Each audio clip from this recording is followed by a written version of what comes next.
Hi guys. So it is the day after our ceremony and I went to go put this video together to um, combine them all together, all the little snippets that I've done, and I've lost part of it. I don't know what happened. I know I had it combined and all of a sudden it's gone.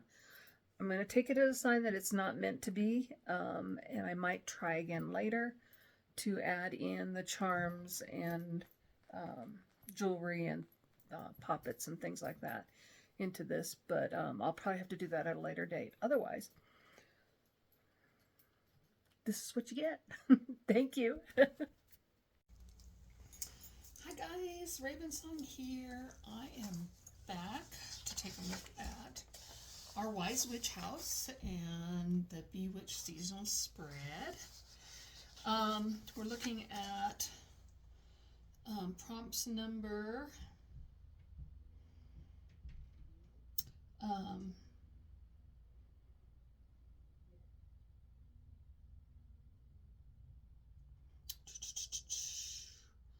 we did lightning conductor.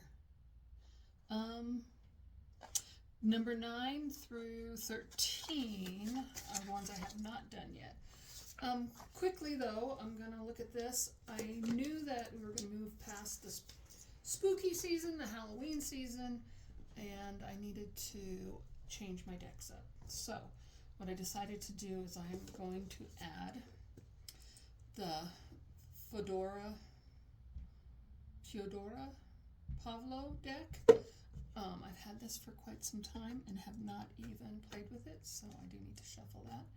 And I got this in along with the Urban Crow Oracle as a packet deal, autographed copies, so I decided I wanted to go ahead and let's play with these ones too. So a few new decks here to throw into the mix, and I removed all the Halloween style from my tables except for the Madame Wilhelmina. No, that's not that. Oh, I did add this one too. This is the Crow Tarot. I did because it's very fall for me, and I decided that one was going to be added to the readings also. I love that deck. I've worked with that one a lot and have quite enjoyed it. But yeah, I did keep Madame Wilhelmina's also in the mix. Just because it's a newer deck and I just kind of want to play with it. Anyways, let's take this out of the way. Number 9, Friendly Wee Ghosty. How can I be more social this season? Create a mystical brew, share it with others, spice cider, party punch, share your recipe. I'm going to come back to that one in a separate video and do a preparation of a punch that I've been making since I was in high school, that I absolutely love, and it's always been something to share. And I'm gonna film that one separately and clip it in. Either I'll share it separate or I will attach it at the end of this video. Anyways, so number 10, Lucky Black Cat. Cat, what brings me luck and joy? Create a witch ladder for luck and happiness. Share your magical items you may plan to include. Okay, it looks like this is more interactive stuff. Bat Roost, what is my go-to comfort habit and what makes me cozy? Pumpkin Pass, what charms bring me protection from others? Poppets, jewelry, crystals. Okay. Magical Toad, what is still awaiting my creation? Pull as many cards as you feel you need for your answer. Journal, write down the information plan. Let's see here. Let's go ahead and pull the cards for that. The Magic Toad, which is the final prompt. And like I said, I will attach a video for number 9, 10, 11, and 12 at the end of this video. But let's read the cards first. Pull as many cards as you feel you need to the answer. What is still awaiting my creation? Well, all this is still going to be waiting. It's been this is a long-term project. What else is waiting? Maybe there's something else that is waiting for creation. Not so much in the same line. These need a little heavy shuffling here because they have not been played with at all. Whoops.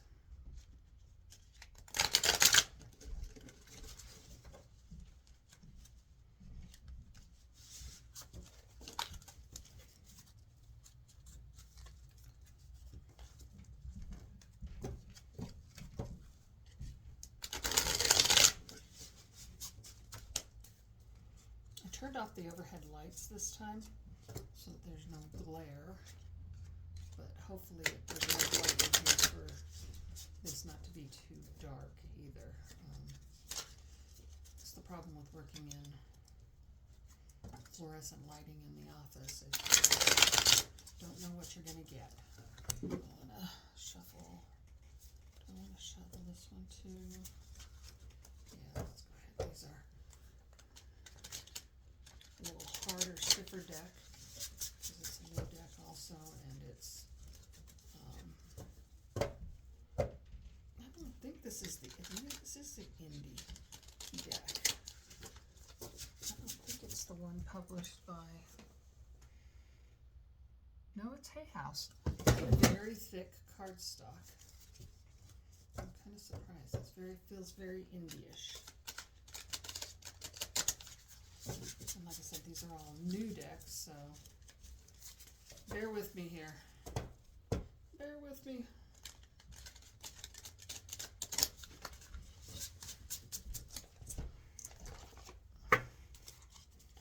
Same thing with this one. It's a smaller deck. At least I can shuffle it normal. It's not as thick.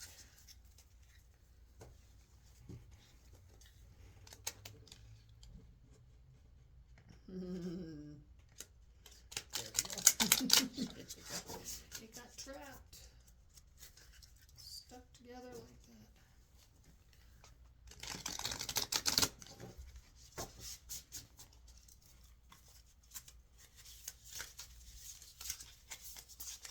All right, let's start with that.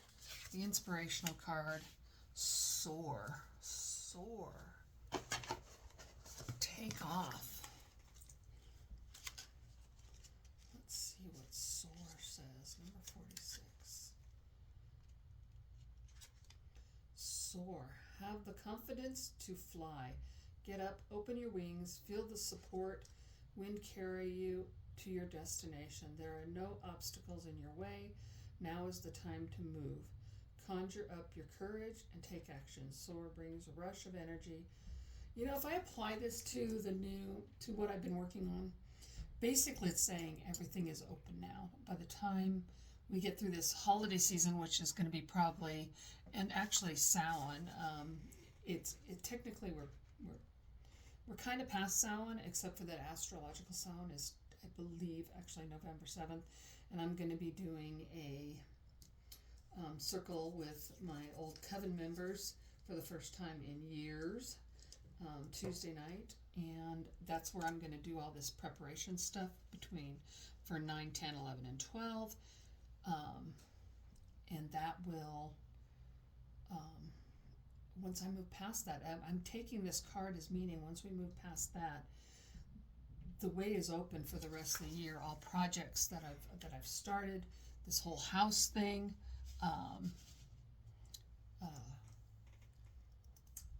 I just need to get busy. I just need to spread my wings and fly, and like the card says. So I'm gonna leave that there. Let's see here. Let's go with, I want to play with Fedora.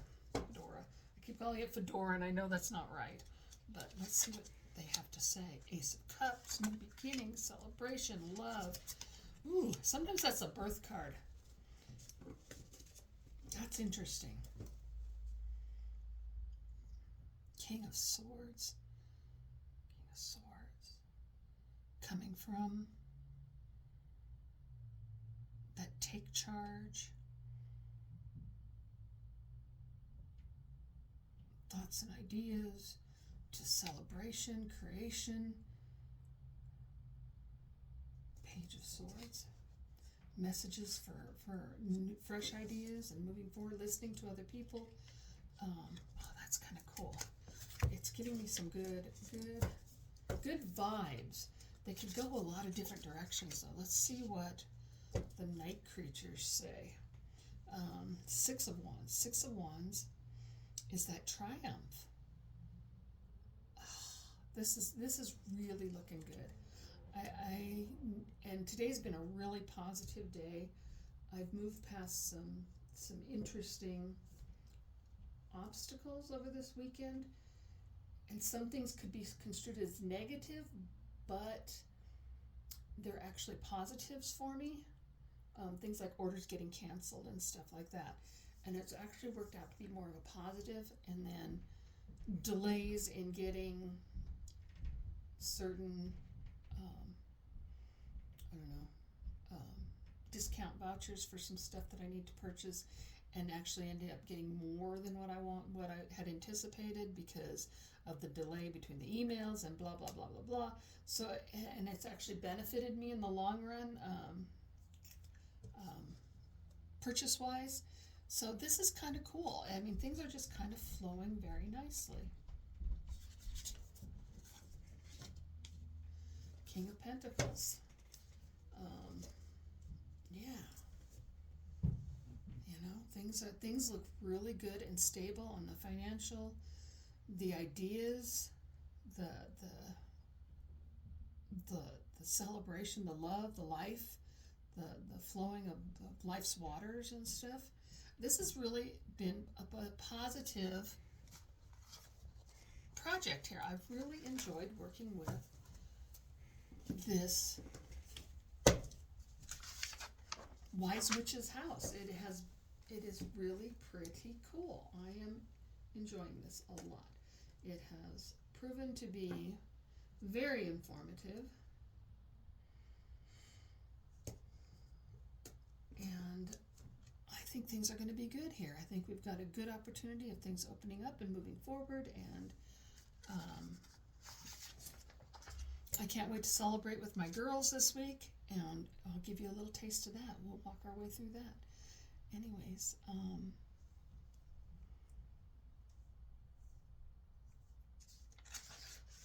yeah, I think it's going to be kind of cool. I think what I'm going to do is I'm going to do the pumpkin patch first. Charms, bring me protection and others, creating protection pouches, you know, puppets, jewelry, coins, crystals, herbs, clothing, meditation. I'll probably put that in first, and then I'll go through the other three in the preparations for my circle on Tuesday. Anyways, thank you so much for watching, and I'll be right back. All right, we're working on banana bread. These have all been in the freezer, and they're ready to be peeled.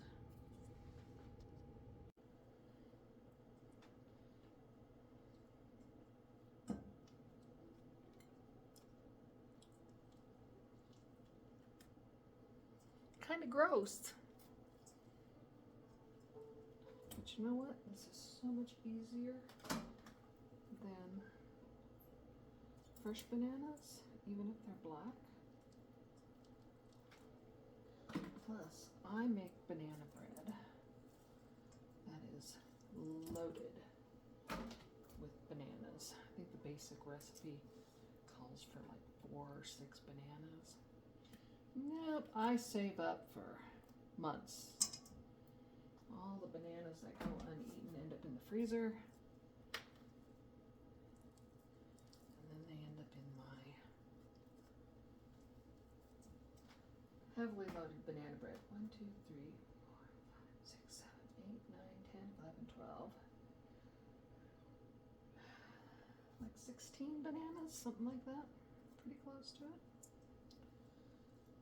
this is a huge portion of my liquid content in the banana recipe. So I kind of, before I start adding liquid to the recipe, I make sure that I've mixed in all my flour and stuff first.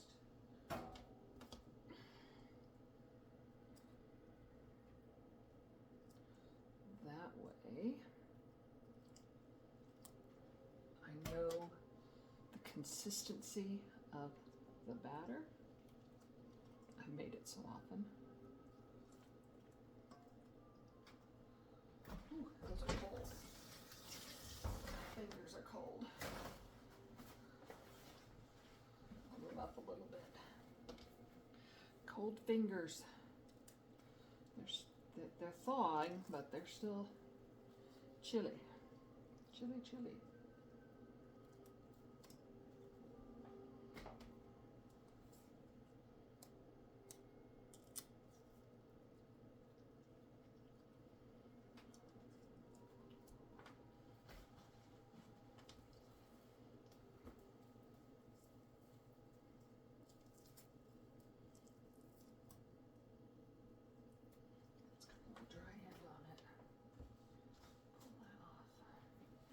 Kind of gross.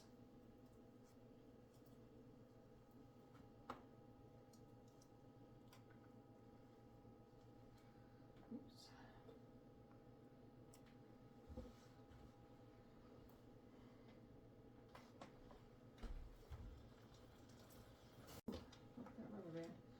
From the RMSA, which was the Rocky Mountain, I thought it was Agricultural Society.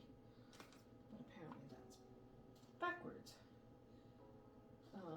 Anyways, Rocky Mountain Society of Aviculture. I had it backwards, I did. This is a book when we used to raise lovebirds. It was one of our little hobbies that me and my husband loved doing, besides, it seems like, raising children. We raised lovebirds, and I want to have this reprinted. I need to scan these pages, and I started and the program froze up and I lost everything. Nothing got saved. It was a pain in the ass. So I quit on it. I got to find a better way to do it. And I'm just not that tech savvy for that kind of thing. So I'm going to move my mixer over here.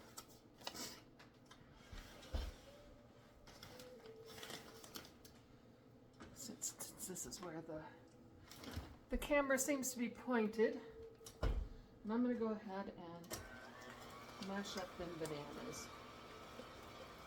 Keep them all mashed up.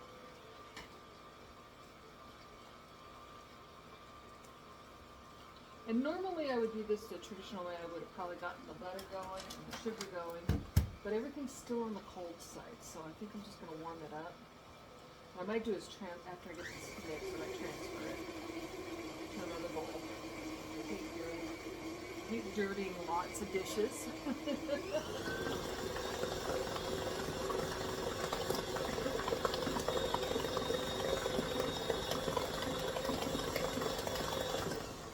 But I think that's what I'm going to have to do, is I'm going to have to transfer it over to a different bowl.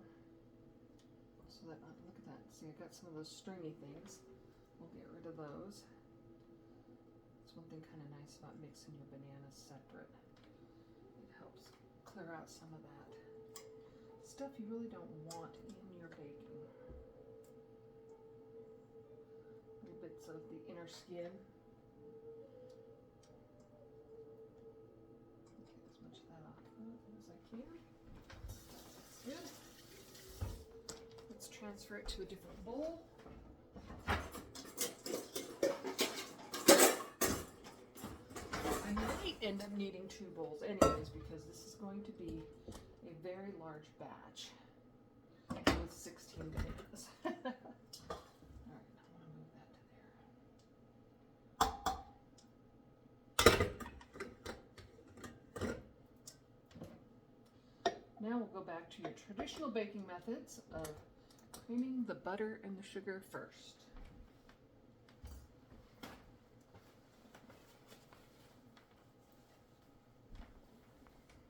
Pause.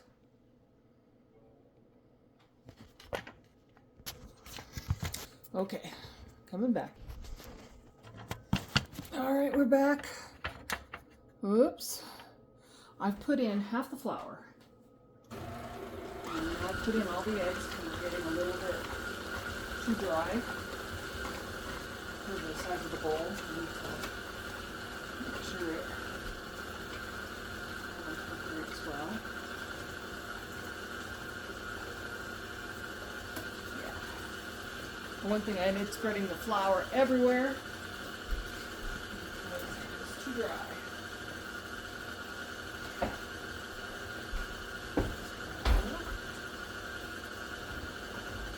I didn't have everything out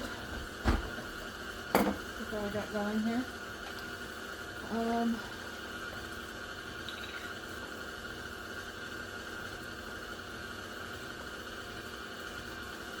Because it's such a large recipe, I end up putting in quite a bit of milk.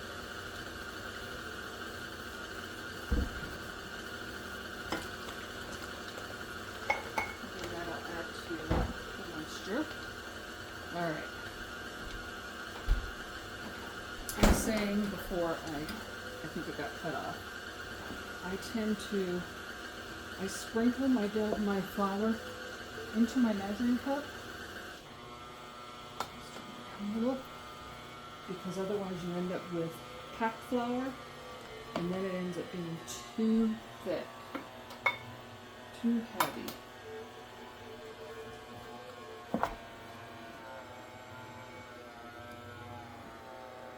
Ooh. It's bogging down again.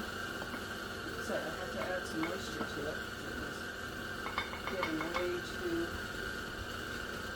too heavy, too thick.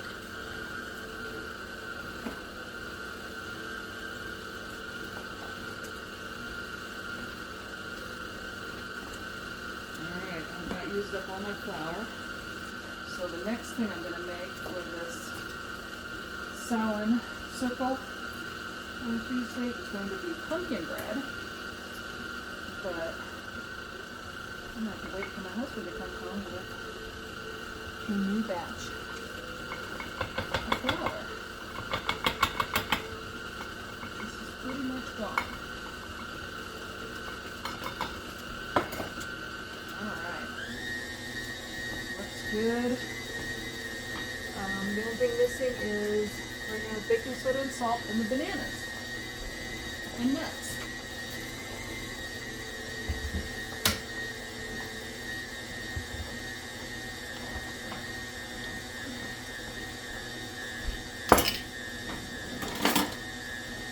No, I did not mix my dry ingredients together. I'm just adding them in as I go. Like I said, I'm not the most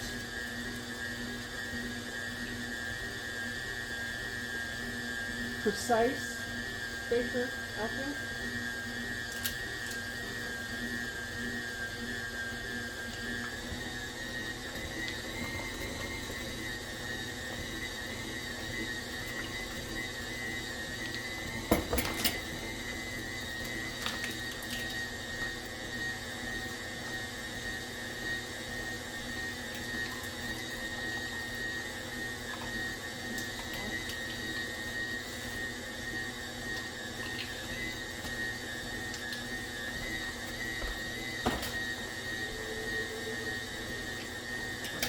Alright, I think we've got everything in there except for the bananas and the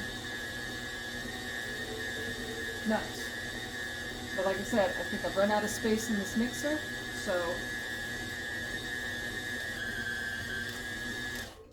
it's time to mistake of making a double recipe. There's a reason why I only have 1.5 written down over the original recipe. I remember now. Two does not fit in the bowl. Double recipe does not fit in my KitchenAid. So, what I had to do is I had to divide it in half. The bananas and the dough. And then I'm adding them together in the big bowl, and I will continue mixing it by hand that way, because I kind of figured it was not going to be, it was too thick to incorporate the two batches together without pre-mixing them with the KitchenAid, with the mixer. I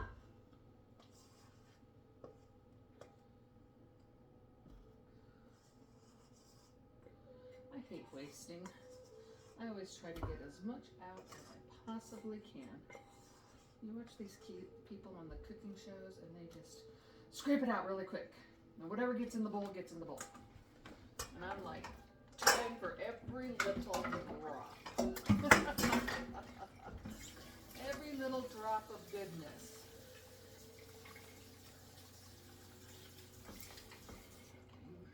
Banana everywhere. Banana bread everywhere. Let me grab my big spatula. I need my big spatula. Alright. So this is everything together in here. Both batches whipped to perfection.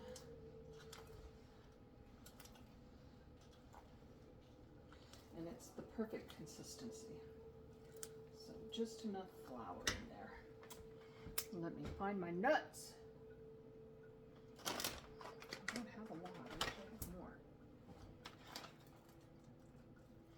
I have one son that is generally allergic to nuts, but not all. For some reason, he can handle pecans and even walnuts, which is kind of strange because I have a sensitivity to walnuts. But so it's kind of nice now that I know that I can add nuts to my banana bread without fear, as well as brownies, fudge. That's another thing that I'll be making, not for this Tuesday, but for the holiday season, because it is that holiday season. So Tuesday will be the kickoff of it, with entertaining and sharing with my coven sisters, and we will be, enjoying foods of our ancestors, things that remind us of our childhood, things that our loved ones used to make.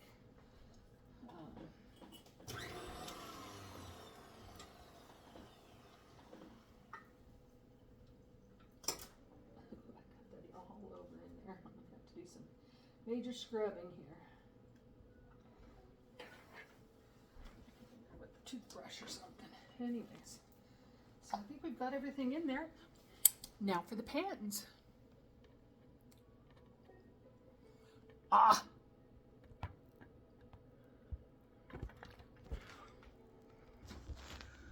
Oh, that's what it's doing. It's turning on when I touch it. So we're back.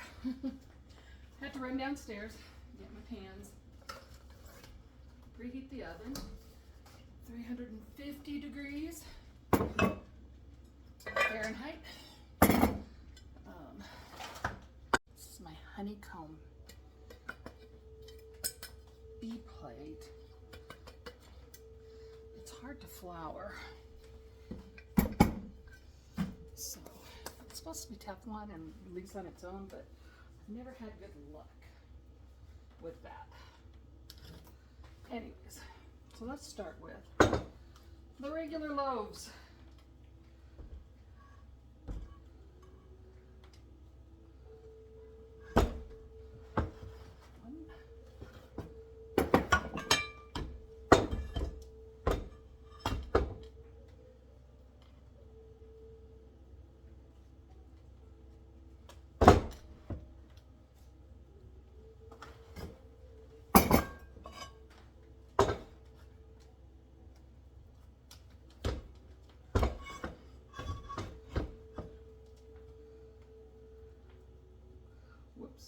much in there. Don't want it too high, too full. I don't want it to spill over. Yeah, that looks good. Mini loaves. Gotta have mini loaves. Those make great gifties.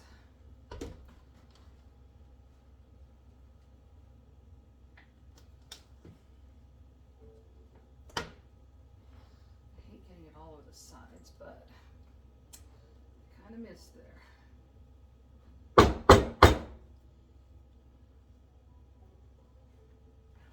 a little bit, level it out. One more.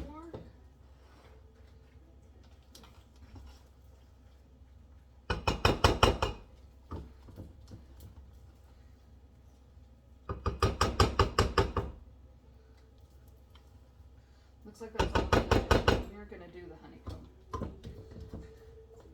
It is just going to be 3 regular loaves and 4 gift loaves.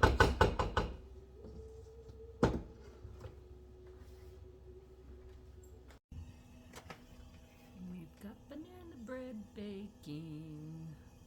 Ended up with 3 loaf pans, regular loaf pans, and 4 giving mini loaves. So, a few more minutes. All right, guys. Try to get this settled down. I was going to show you the whole project on this. Oops. Hold on a minute. I just burnt a tortilla.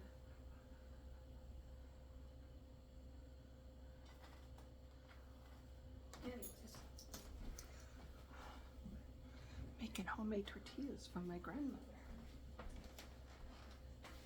for salad. And I was going to show you the whole process, but you know what? It takes too long, too much concentration to deal with the camera and all that. So I'm not doing that. So I'm just going to give you one good tip. Make your tortilla recipe. Okay?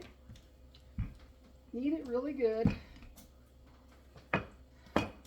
And let it sit. You let it sit for at least 15-20 minutes, and then you take the dough out, you knead it again a little bit, divide it into its little balls of dough, the size you want for each tortilla, and then when you roll them out, they actually stay out. They don't shrink back on themselves. Another cute little trick I got, the bowl trick. You drape it over the side of the bowl while you are waiting for your one that is cooking. And that way you don't have a backup. You're waiting for the thing to cook before you can roll another tortilla. You've got them out. And that's the last tortilla for the night. And I will come back again. Bye. Another little trick for your tortillas is make sure your comal, your heated pan, is almost to the point of producing smoke. And that way they cook really super fast. One thing that makes tortillas lose their elasticity is overcooking them.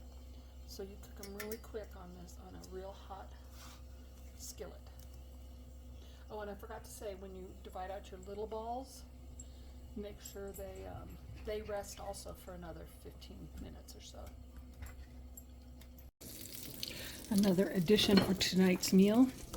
This is my mother's favorite way of having beans and chili. Just basic pinto beans, frijoles cooked with seasoning and chunks of ham and ham skin and fat. And then some, in this one we put Big Jim's green chilies, which are a little bit hot for me, So we did a little extra beans so that the green chili doesn't get to my tummy. But this is our home cooking. This is what my mom's traditional family meals were. And when she was with us for the last couple of years, we ate this a lot. Now, store-bought tortillas are norm, but, you know, for tonight, I'm going to do it special, mostly in honor of my grandmother. And I don't know if my grandmother did not teach my mom the resting trick with the tortillas, or if she never did or didn't, you know, nobody paid attention. My mom always said she was a terrible cook, but I don't know, she taught me a few things. Some things that I wouldn't do. Anyways, so I don't know if it was just missed knowledge or just completely forgot to point that out, or in a teaching. I don't know if my grandmother ever taught her, if she just watched. I know she tells stories of her uncle wanting her to cook beans, I think, and she had no clue how to do it. And my uncle Perfecto, who is very precious to me, is also one I will be honoring tonight, had to do it for her. So it's very possible that her mother didn't have the patience with that many children to deal with trying to teach the girls how to cook.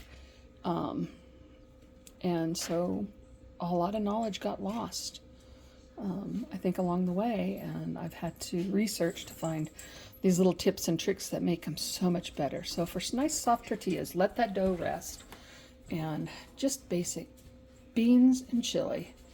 Ham and beans and chili is a typical Southern Colorado Spanish American household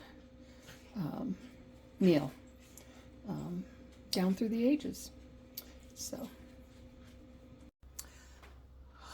the next thing I'm going to do for this evening is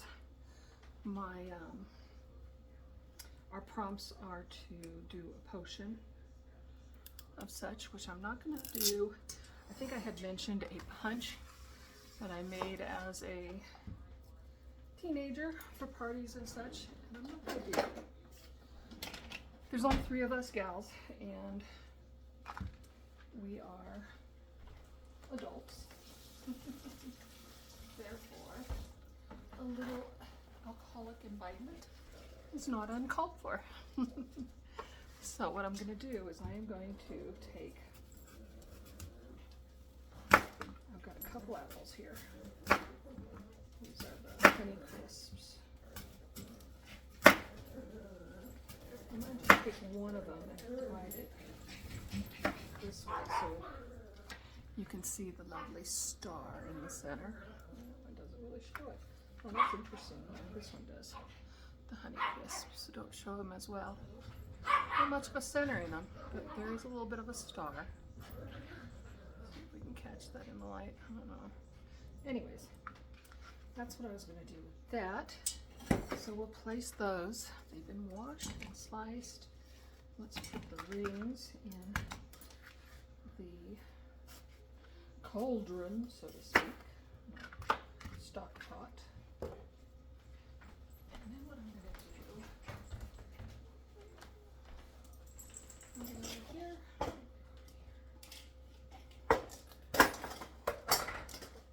I've got some lovely clove spikes. And I'm going to use the end pieces for this, and I'm going to do some sigils in them for the season. Not so much sizzles, maybe runes might be a better word. So we're going to do a hook.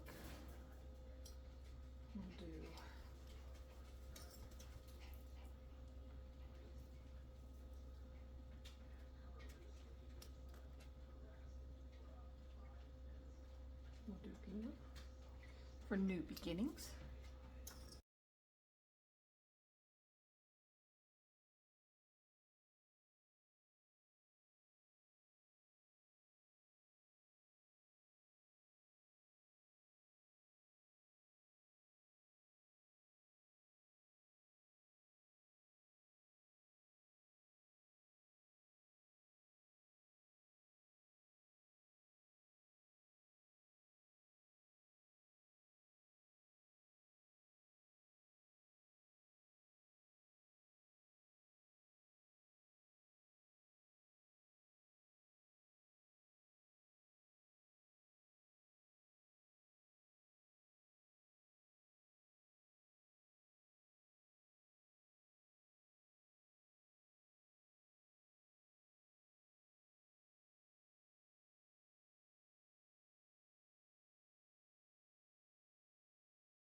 All right, guys.